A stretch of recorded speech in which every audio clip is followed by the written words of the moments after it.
这个东西硬把它叫做手机的话，我觉得有点对不起它。它应该是一个完完全全的游戏机，然后特别贴心的，怕你打游戏太过沉迷失联的时候，附送了你一个打电话的功能。Hello， 大家好，我是王炯，欢迎收看本期小白测评。今天我们为大家首发带来的是这台拯救者电竞手机2 Pro。记得3连本视频点赞收藏投硬币。拯救者的游戏手机应该是上半年最后一台游戏手机了，而且也是我们这4台里边最惊讶的我都觉得这不应该算是一个手机了。我们这里是有2台它这个颜色起的名我特别喜欢，一个是叫小，一个是叫玄，其实就是一个深色的，一个浅色的。我手里这台就是深色的，你说它是黑色吧，其实如果光打上去的时候，它会泛着一点点那种深蓝色的感觉。这台机你拆出来拿到手的第一感觉，这是一台手机吗？我们来做一个简单开箱机先放在这儿。盒子方面，它是一个磨砂的盒子，质感是非常的好然后这应该是它的一个硬质的保护壳 ，Type-C 转 3.5 的线，充电器这块非常的重跟上一代一样，它也是附送了你2根 C-to-C 的线，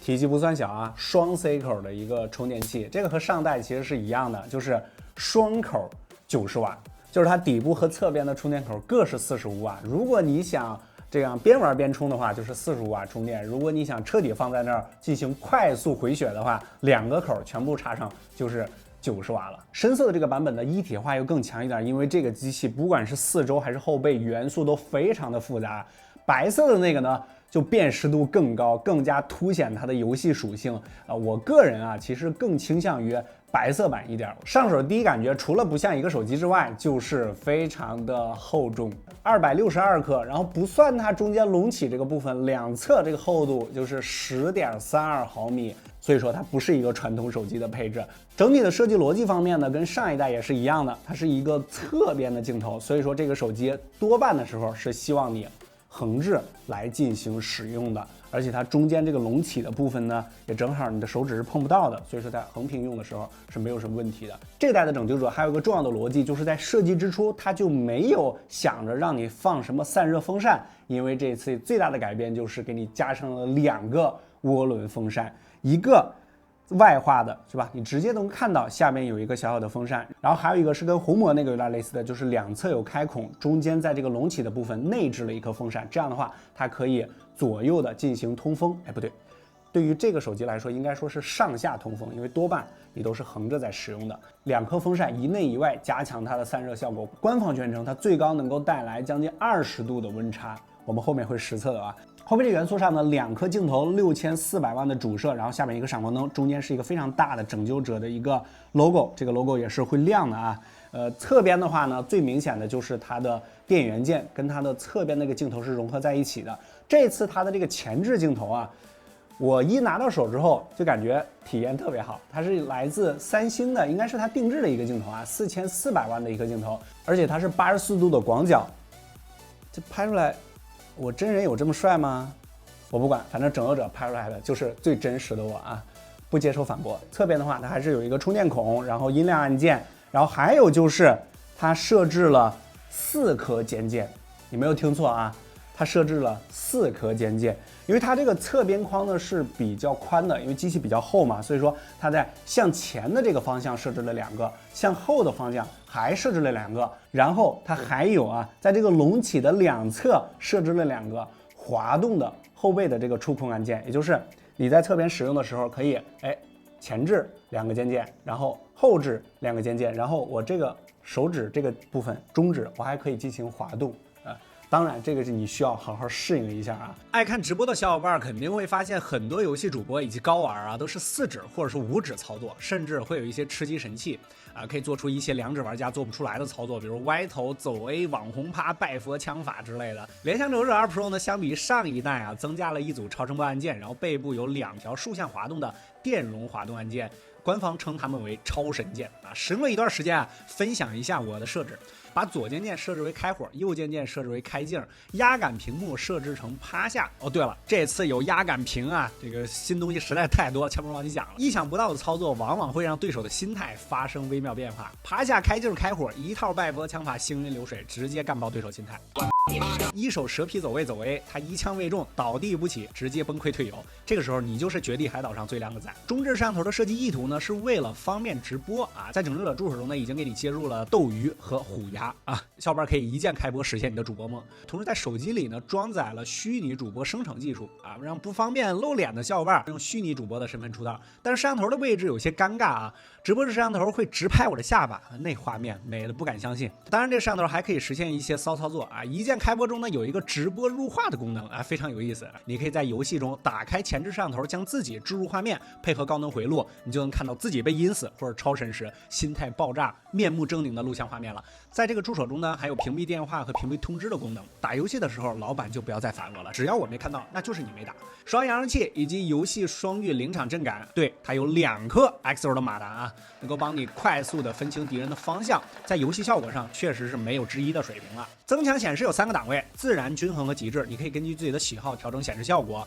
帮你更快的发现老阴逼。在默认模式下啊，游戏同时开启直播入画，对性能还是比较大的消耗的，时不时会有一些掉帧。值得一提的是，一键超神的功能啊，这个时候手机的性能最为激进，所有的限制全部给你打开，同时双擎风冷也自动调整到最高，保证你在直播的时候能够有最流畅的游戏体验。当然，开启风扇必然存在噪音啊，夜深人静的时候，这风扇噪音还是比较明显的。如果你是耳机档或者外放扬声器开的比较大，这个对你没啥影响。在激烈游戏的时候，对性能要求比较高嘛，这个屏幕降亮度的问题确实比较烦。忽然降低亮度会让你直接看不清敌人，不降亮度的拯救者在这里是非常值得点赞的啊！使用苹果的同学可以直接拖走了。当然，在体验的过程中呢，也不是那么的完美啊。这个滑动按键有的时候会无法触发，需要你好好学习一下。L2 和 R 的肩键位置设置的稍微有些尴尬，当然这也是所有压感按键都会出现的问题。肩键按的力度是可以设置的啊，你直接可以按照自己的习惯来点按它调整，非常直观啊。但是也可以再设置一个直接拖动的方式。总的来说，瑕不掩瑜，联想拯救者2 Pro 对于游戏体验的追求真的是极致到家了，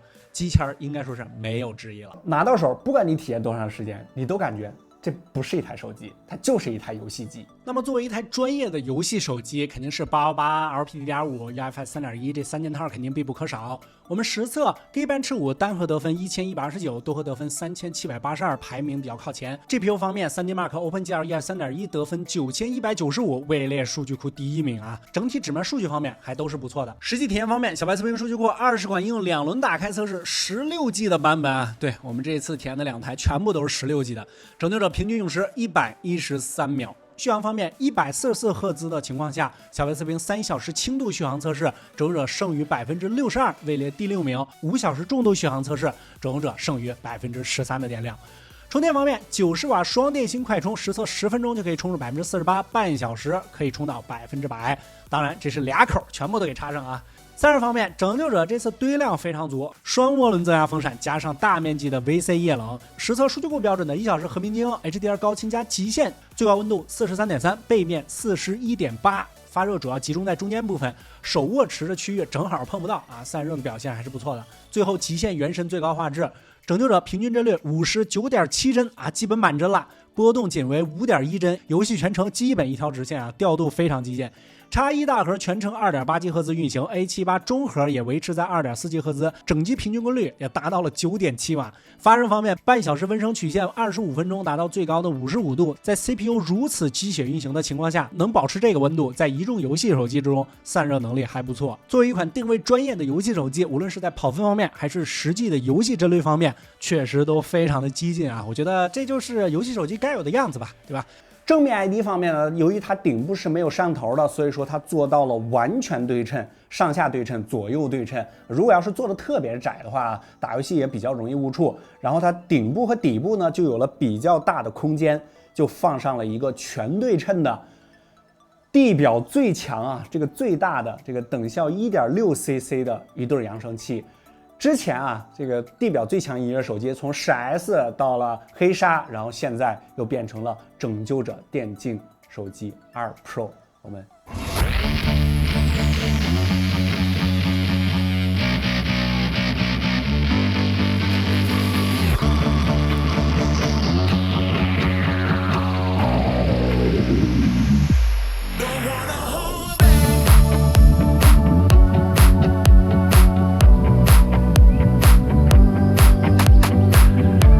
是给你干到顶了。这个 AMOLED 的伊丝材料的一个钻排屏，然后1300的峰值亮度，而且特别重要，它带 DC 调光，因为今年很多旗舰手机都把 DC 调光给去掉了，因为可能在他们厂商内部的自己调研之中发现，不常用啊这个功能啊，而且还涉及到一些售后的问题，所以说都给砍掉了。也很多小伙伴是比较诟病这件事儿的，而这台机器是保留了 DC 调光，144赫兹的刷新率和720赫兹的多指采样率。对于普通用户来说，你可能觉得哇，这参数我根本用不上，但是对于这样一个定位就是非常极致、非常专业的游戏手机来说，这个还是非常有必要的啊。对于游戏手机，还有大家非常不怎么在意的一个环节啊，就是拍照。样张呢，我们也是拍了一些啊，这2颗镜头6400加上1600万的广角都是来自 OA 的镜头，大家可以看一下啊。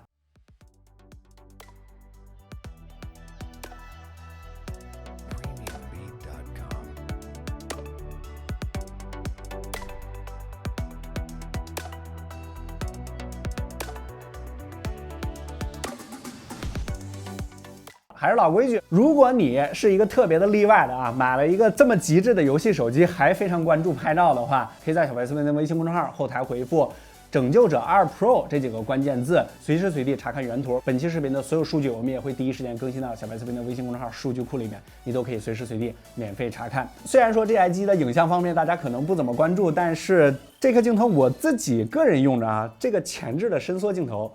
这个三星的啊。确实让我有点眼前一亮的感觉。反正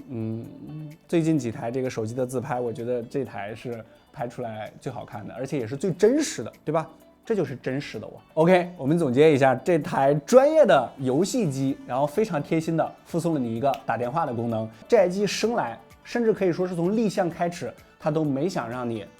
这样使用啊，它都是横屏使用的一台游戏手机，它就是把游戏手机，游戏这2个字给做到了极致。之前我们说游戏手机大概分为3个形态，第一个是偏向于正常手机的游戏手机啊，第二种是中间取到了一个平衡点，第3种是极致的游戏手机。